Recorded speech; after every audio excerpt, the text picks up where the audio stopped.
Hello everyone, welcome you all onto the SVP online classes study channel. We discussed about the molecularity of a reaction in the previous class, and from that discussion we come to know that the number of molecules or the number of reacting species which are present in a reaction, that is equal to the molecularity of a reaction, right?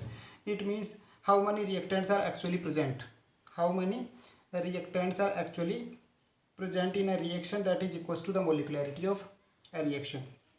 Okay, after that we classified the reactions in the two basic types on the basis of the way in which they proceeds, right? And those reactions were of simple or elementary reactions, and another one was what, complex or complementary reaction. It means all those reactions which are completed in a single step, those are called simple reactions, or those are considered as simple or elementary reactions, right? While the reactions which are completed in more than one step, those reactions are called complex or complementary reaction, right? And we know that in a reaction a reactant is converted into the products. A reactant is converted into products. So either a reaction is completed in a single step, or it may take more than one step in order to form the products, or in order to complete the reaction. Okay, so what is the mechanism of a reaction, that we will discuss today, and our today's topic is what, mechanism of a reaction. Okay, let me take a reaction, and this reaction is what, the reactants are converting into the products. Reactants are converting into the products. Okay, if it is a simple or elementary reaction, then in a single step, if I am writing here the step 1, in a single step all the concentration of the reactants will convert into the products, right? It means in a single step the concentration of the products concentration of reactant has utilized and products are formed. But if this reaction is complex one, then that complex reaction would be completed in number of steps. Then number of steps means what, if this reaction is complex, let us suppose this is a complex reaction, and complex reactions are those reactions which are completed in more than one steps, right? If this is complex reaction and it is completed in number of steps, let us suppose it is completed in 3 steps. Okay, it is completed in 3 steps. So the combination of all these 3 steps will form the products, or this you can also visualize that in the 11th class we discussed that in some chemical reactions an intermediate is formed first, and after that that intermediate is broken, right? 11th class में हम लोगों ने पढ़ा था कि reactions में क्या होता है कि जो रिएक्टेंट्स है A प्लस बी वो एक दूसरे के साथ रिएक्ट करते हैं, वो पहले एक इंटरमीडिएट फॉर्म करते हैं, एंड वो इंटरमीडिएट जब ब्रेक होता है तब हमें प्रोडक्ट मिलते हैं. It means in how many steps the reaction is completed, the reaction will take 2 steps. ऐसा ही है, रिएक्टेंट्स एक दूसरे के साथ रिएक्ट करेंगे, फिर एक इंटरमीडिएट फॉर्म करेंगे. अगर वो इंटरमीडिएट ब्रेक होता है तो प्रोडक्ट्स फॉर्म होंगे. तो पहले तो इंटरमीडिएट फॉर्म होगा एक ही स्टेप्स में, and after that intermediate is broken और intermediate is dissociated, then products are form. तो सेकंड स्टेप ये हो गई, राइट? सिमिलरली हम ऐसे कंसिडर कर रहे हैं यहाँ पर कि कॉम्प्लेक्स रिएक्शंस एक ऐसी कॉम्प्लेक्स रिएक्शन है जो 3 स्टेप्स में कंप्लीट होती है, राइट? 3 स्टेप में कंप्लीट होती है.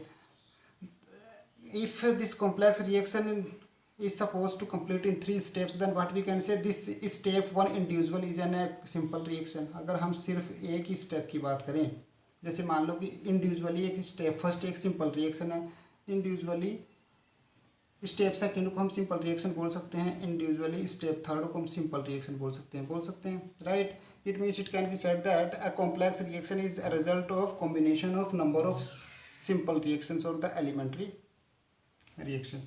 Okay, it means we can say that a reaction may take more than one steps in order to complete, or in order to form products it may take more than one step, right? And here in this chapter what is our discussion is the rate of reaction. It means rate of reaction. In a complex reaction all these steps are of the same reaction, right? But those all steps may proceed by different rate. It means अलग अलग steps की अलग अलग rate हो सकती है, अलग अलग स्टेप्स की क्या हो सकती है, अलग अलग रेट हो सकती है. और अगर अलग अलग रेट है तो हम उस ओवरऑल कॉम्प्लेक्स रिएक्शन की रेट कैसे देंगे, that is our point of discussion. Is it clear? Overall reaction की रेट क्या होगी वो हमें देखना है। पक्का। एक कॉम्प्लेक्स रिएक्शन बहुत सारी सिंपल रिएक्शन से मिलके बनती है, ठीक है। अब उस कॉम्प्लेक्स रिएक्शन की जो ओवरऑल रेट होगी वो ओवरऑल रेट कौन से स्टेप के ऊपर डिपेंड करेगी, this is our discussion. And for it let me take an example that there is an industry in which bicycles are formed or bicycles are manufactured. Okay, so that factory, let us suppose there is a factory in which bicycles are manufactured. That factory may have number of departments, right? For example, one department is there which form the tires, right? Another department is there which is forming another part of the bicycle, right? बहुत सारे अलग अलग department हो सकते हैं। माना कि ये एक डिपार्टमेंट है जो टायर मैन्युफैक्चर करता है, दूसरा डिपार्टमेंट है जो सीट मैन्युफैक्चर करता है, तीसरा डिपार्टमेंट है जो कि रिम मैन्युफैक्चर करता है, फोर्थ डिपार्टमेंट है जो कि चेन और मडगार्ड मैन्युफैक्चर करता है, पांचवा डिपार्टमेंट है जहाँ पे स्टैंड बनता है, राइट। सिक्स्थ डिपार्टमेंट है जहाँ पर ब्रेक्स बनते हैं, ओके। सेवंथ डिपार्टमेंट इसमें बैक साइड स्टैंड बनता है, नीचे का स्टैंड बनता है, लॉक बनते हैं, राइट। सो ये नंबर ऑफ डिफरेंट पार्ट्स हैं जो कि एक बाइसिकल में होते हैं। पक्का। अब इस फैक्ट्री के अंदर क्या होता है, that factory consist number of sub departments in which the different articles are formed, right. And after that finally these all parts are assembled together then a bicycle is formed. हमको भी पता है कि ये जब सारे के सारे पार्ट्स को असेंबल कर दिया जाता है तो बाइसिकल बनती है, ठीक। अब सोचिए क्या कि किसी पर्टिकुलर डे में 20 सीट्स बनी, राइट। सीट वाले डिपार्टमेंट में 20 सीट का प्रोडक्शन हुआ। उसी पर्टिकुलर डे में 100 टायर्स बने, ठीक है। उसी पर्टिकुलर डे में 50 मडगार्ड बन गई, या उसी पर्टिकुलर डे में 40 चैन्स बन गई, right. This is the production. For example हम 4 ही लेते हैं, 50 तो मडगार्ड बन गए, 40 चेन बन गई, 100 टायर्स बन गए, 20 सीट्स बन गई, right. So ultimately how many bicycles will form? Ultimately 20 bicycles will form, because यहाँ पे जो 100 टायर्स है इसका मतलब 50 साइकिल बन सकती है, 50 मडगार्ड है इसका मतलब 50 साइकिल बन सकती है, 40 चैन है इसका मतलब 40 साइकिल ही बन सकती है। बाकी की 10 साइकिल जो टायर्स एडिशनल अमाउंट में प्रेजेंट है। अब 20 सीट है इसका मतलब हाँ आप जो असेंबल होगी बाइसिकल्स उनमें 20 ही सीट अवेलेबल है, मतलब 20 सीट ही हम लगा सकते हैं। इट मीन्स टोटल जो मैन्युफैक्चरिंग हो गई वो किसके ऊपर कितनी हुई, 20 हो गई, राइट। इनमें से भी सबसे कम मैन्युफैक्चर कौन कर रहा था, ये सीट वाला डिपार्टमेंट ही कर रहा था। तो this is the slowest step, this is the slowest step. And that bicycle is formed in the number of steps. पहली स्टेप तो कहती है अलग अलग डिपार्टमेंट्स थे जो बना रहे थे, फिर उसको अलग अलग डिपार्टमेंट्स में बहुत सारी स्टेप्स थी, फिर in the last step all those parts are assembled, then a bicycle will form, right. So ultimately how many bicycles will be formed, 20 seats are available, so the 20 bicycles can be manufactured, right. और ये 20 seats वाला क्या step कौन सा था, this is the slowest step, right. This is the slowest step, right. Similarly हम क्या कह सकते हैं कि इन जो कॉम्प्लेक्स रिएक्शंस में बहुत सारे स्टेप्स पॉसिबल हो सकते हैं, but how much products will form and what would be the concentration of those products, it will be decided by the slowest step out of those steps, right। किसके ऊपर depend करेगी, उन सारे के सारे स्टेप्स के अंदर जो सबसे स्लोवेस्ट स्टेप होगा, that rate of reaction will depend on to that step, right. कहने का मतलब इतना है, कॉम्प्लेक्स रिएक्शन में बहुत सारे सिंपल स्टेप्स हो सकते हैं और उन बहुत सारे सिंपल स्टेप्स में से जो सबसे स्लो होगा वो किसको डिसाइड करेगा, वो रेट को डिसाइड करेगा। It means what we can say that the rate of reaction in a complex reaction is given by the slowest step.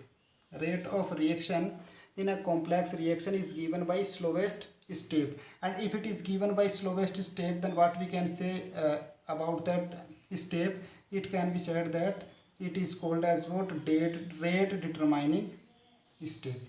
that step is called as a rate determining step। उस step को हम क्या बोल सकते हैं, rate determining step बोल सकते हैं, right।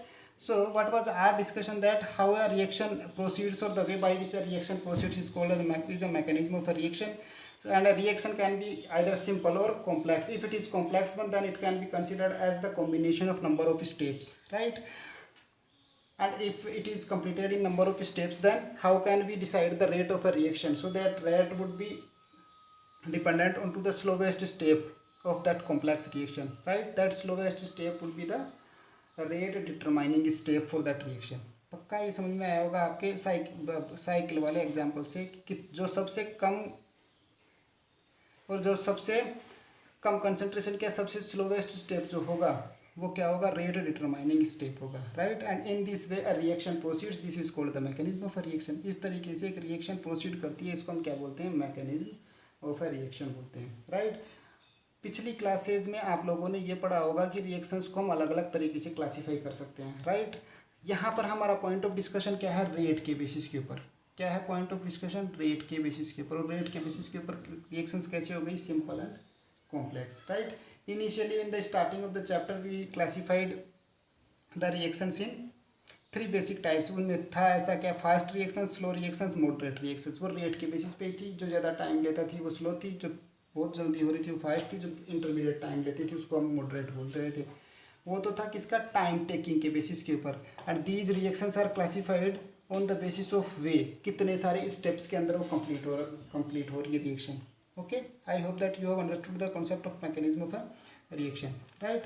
अब हम लोग देख रहे थे क्या कि मोलिकुलरिटी ऑफ अ रिएक्शन। और मोलिकुलरिटी ऑफ रिएक्शन क्या था, number of molecules present, number of molecules present. Okay, so the number of reacting species present in a chemical reaction और the number of reacting species which are responsible to form products, number of reacting species which are responsible to form products, that is called molecularity of a reaction। and we have taken some examples of on molecularity, right।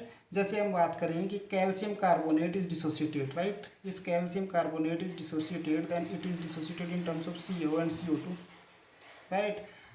then the molecularity is 1।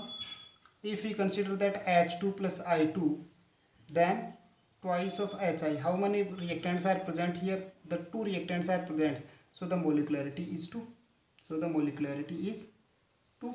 okay, if we are considering that twice of H2 plus O2 then twice of H2O, here the students may get confused that how much molecularity is there। here 2 reactants are there, see here carefully, here 2 reactants are there, one is hydrogen, another one is oxygen, right।